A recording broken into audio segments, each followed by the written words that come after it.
तुम्हाला इथे एक ग्लास दिसत असेल, काहींना तो अर्धा भरलेला दिसत असेल तर काहींना तो अर्धा रिकामा दिसत असेल. ग्लास तर एकच आहे, मग वेगवेगळे कसं दिसतंय? तर तुमच्या त्या ग्लासाकडे पाहण्याचा तुमचा दृष्टिकोन कसा आहे यावर ठरतं की ग्लास अर्धा रिकामा आहे की अर्धा भरलेला. तुम्ही तुमच्या आजूबाजूला अनेक लोक बघितली असाल, जे सर्व काही असूनही नेहमी आपल्याकडे हे नाही ते नाही म्हणून सतत दुःखी असतात. तर काही असेही माणसं बघितले असाल जिथे ते झोपडीत राहत असतील, 2 वेळचं जेवण मिळणंही मुश्किल असेल तरीही ते आनंदी असतात. त्यांच्या आनंदी, सुखी, समाधानी असण्याचं कारण त्यांच्या आयुष्याकडे बघण्याचा दृष्टिकोन हा सकारात्मक आहे. आयुष्याने जर तुमच्या हातात आंबट लिंबू दिलं असेल तर मग त्यात साखर मिसळा आणि झक्कापैकी त्याचं सरबत बनवा.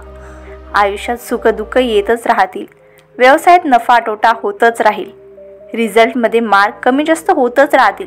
पण मार्क कमी आल्यावर, व्यवसायात तोटा झाल्यावर माझ्याच बाबतीत असं का असं न म्हणता यातून बाहेर कसं पडता येईल आणि पुन्हा मार्क कसे वाढवता येतील, नव्याने व्यवसाय कसा उभा करता येईल याकडे लक्ष द्यायला हवं.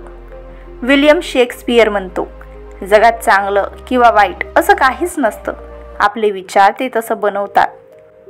जर तुम्हाला व्यवसायात तोटा झाला, पार तुम्ही त्यात बुडून गेलात, तर अरे रे माझं या व्यवसायात किती नुकसान झालं असं न म्हणता या तोट्यातून अमुक गोष्ट मी शिकलो आणि ज्या चुका मी या व्यवसायात केल्या त्या मी पुन्हा करणार नाही असा पॉझिटिव्ह पर्स्पेक्टिव्ह ठेवला पाहिजे. कोणतीही समस्या आली तर समस्या न समजता तिला आव्हान समजा, म्हणजे ते आव्हान पेलण्यासाठी तुमचा माइंड मार्ग शोधू लागेल. कोणत्याही समस्येच्या जवळ जाऊन बघाल तर ती खूप मोठी वाटेल, म्हणून तिच्याकडे बघताना थोड्या मोठ्या परिप्रेक्ष्यातून विचार करा. जर प्रत्येक वाईट अनुभवातून चांगलं शोधून काढण्याची सवय तुम्ही रुजवून घेतलात तर तुमच्या आयुष्याची प्रत कमालीची सुधरेल. आयुष्यात यश आणि अपयश हे येतच राहतील. अपयशाला अपयश न समजता शिकण्याचा अनुभव किंवा फीडबॅक समजणं म्हणजे दृष्टिकोन पॉझिटिव्ह असणं.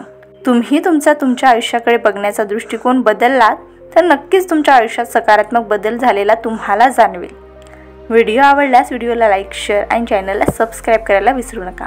थँक्यू.